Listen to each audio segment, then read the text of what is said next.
मेरे WhatsApp number 9162222955 पे अपना सारा प्रॉब्लम लिख के भेज सकते हैं। जो आप अपने बिहार में और पटना में सिचुएशन देख रहे हैं, जो एक्चुअल सिचुएशन आने वाला है, आप उसका बोल सकते हैं कि 1 से 5% ही आप देख रहे हैं।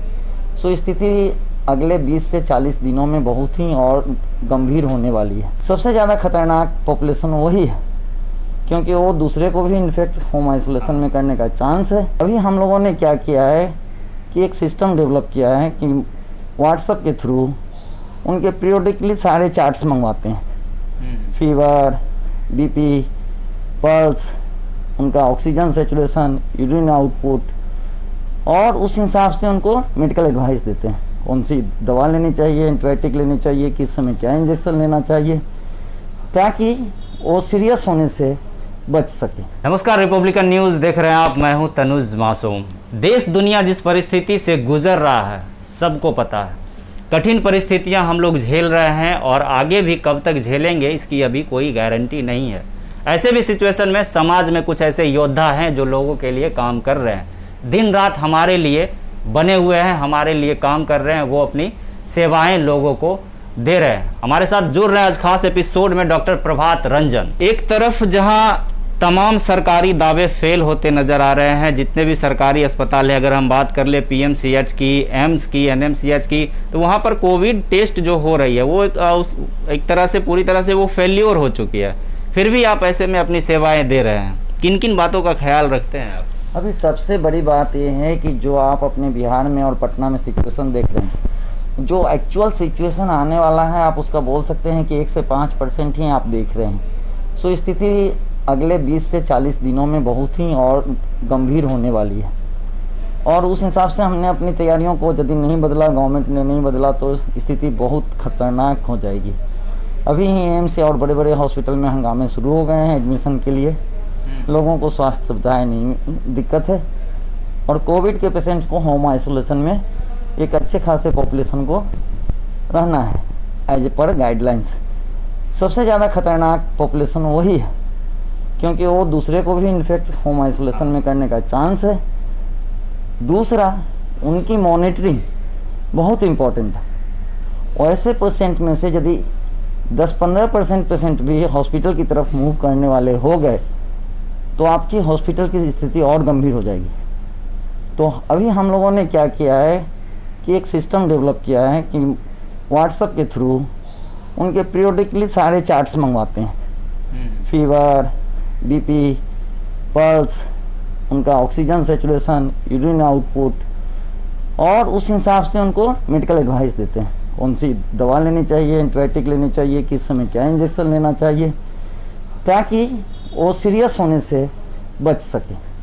इसके लिए मैं लोगों से अपील करता हूं कि वो मेरे व्हाट्सअप नंबर 9162222955 पे अपना सारा प्रॉब्लम लिख के भेज सकते हैं। कृपया इसको रिपीट सुने, 9162222955 पे अपना सारा प्रॉब्लम लिख के भेज सकते हैं, और हम उन्हें तुरंत रिस्पॉन्ड करते हैं। अभी कुछ दिन पहले तक आप अपने वॉलेंटियर डोर टू डोर भी सर्विस देते थे, अपने वॉलेंटियर भेज के सैंपल मंगवाना, फिर उसकी जांच करना, एक अच्छे रिजल्ट्स देते थे आप। तो वो अभी आपका चालू है या बंद कर? नहीं, उसमें थोड़ा सा हमने स्क्रीनिंग सिस्टम शुरू किया है, क्योंकि मैन पावर को बचाना बहुत इम्पोर्टेंट है। कल को हमारे हैंड्स में यदि मैन पावर नहीं होंगे तो हम जो अभी सर्विस दे रहे हैं वो भी नहीं दे पाएंगे। तो हम उनके बारे में, फैमिली के बारे में सब कुछ उनसे पूछते हैं। यदि हमें लगता है कि वो एक्सपोज्ड हैं कोविड के, तो हम बोलते हैं कि बेटर है कि आप हमारे सिस्टम में आइए, सेंटर पे आइए, जहां हमने प्रोटेक्शन की एक अच्छी खासी सिस्टम डेवलप की है, ताकि हमारे सिस्टम के स्टाफ्स को या हमें इन्फेक्शन से बचने का पूरा मौका मिले और काम करने का भी। लोग नॉर्मली ये सोचते हैं कि हमने मास्क लगा लिया, हाथों पर सैनिटाइज कर लिया, इस तरह से हम बच सकते हैं, मार्केट में फिर भी निकल जाते हैं। वैसे लोगों को क्या सलाह देंगे आप? नहीं, ये जो स्थिति अभी भयानक हुई है, उसमें गवर्नमेंट की रिस्पॉन्सिबिलिटी से ज़्यादा भारत की जनता और बिहार की जनता की। इन्हें बार बार समझाया गया कि मास्क पहनिए, सोशल डिस्टेंसिंग मेंटेन कीजिए, लेकिन ये नहीं मानी। अभी लास्ट कुछ दिनों पहले तक हमारे सेंटर पे जो लोग आते थे वो हमारे स्टाफ के साथ बहस करते थे बिना मास्क के आते थे, यदि स्टाफ बोलता था मास्क पहनिए तो वो बहस करते थे। ये बहुत ही खतरनाक चीज़ है, उसी के नतीजे हम आज देख रहे हैं। आम लोग जो काम से भी बाहर निकलते हैं, वैसे लोगों को क्या सुझाव देंगे कि अपने आप को किस प्रकार से सेफ कर पाए? जैसे कि हम आपको देख पा रहे हैं कि एक अच्छी खासी सेफ्टी में आप हमसे भी बात कर रहे हैं तो बने हुए हैं, तो वैसे लोग जो बाहर निकल रहे हैं सेफ्टी कैसे अपने आप को कर पाए? उनको सबसे पहले ये एसेस करना चाहिए कि वो जिस काम के लिए जा रहे हैं वहाँ पे कितना रिस्क है। जिस जगह जा रहे हैं, सब्जी मंडी जा रहे हैं, तो वहाँ कितना रिस्क है। यदि वो कोई थोड़े भी ओवर क्राउडेड बैंक वाले इस सिचुएशन में जा रहे हैं तो कितना रिस्क है। तो अपने सेफ्टी गियर को उसी हिसाब से डालें। यदि आप ज़्यादा में जा रहे हैं तो फेस शील्ड भी यूज करें। जैसे मैं पेशेंट से यहाँ मिलता हूँ, डिफरेंट टाइप के पेशेंट आते हैं। अब उसमें कौन कोविड पॉजिटिव है नेगेटिव है मुझे नहीं पता है, और कुछ कोविड पॉजिटिव पेशेंट भी RT-PCR के लिए सैंपल दिया हुआ है और उनको डिफरेंट दूसरी बीमारियाँ हैं, डायबिटिक हैं, किडनी के डिजीज हैं, तो अपना सैंपल देने आते हैं, तो हमें उनसे मिलना पड़ता है। तो हमें एक्स्ट्रा सावधानी बरतनी है। वैसे ही हर किसी को ये सोच के निकलना है कि हम कहाँ जा रहे हैं, क्या करने जा रहे हैं। डॉक्टर साहब, एक जनरल सवाल यह है मेरा कि जैसे कि अभी सीजनल फीवर भी किसी को आ जाता है, सर्दी हो जाती है, खांसी हो, काफ़ी डर जाते हैं कि कहीं हम कोविड से पॉजिटिव तो नहीं हो गए हैं।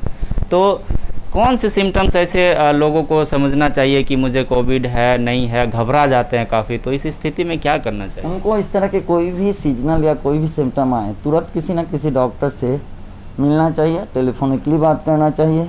कुछ ब्लड टेस्ट होते हैं सिंपल, जो कि सीजनल इन्फेक्शन को कोविड से डिफ्रेंशिएट कर सकते हैं, वो सारे टेस्ट करवाने चाहिए प्राइमरी।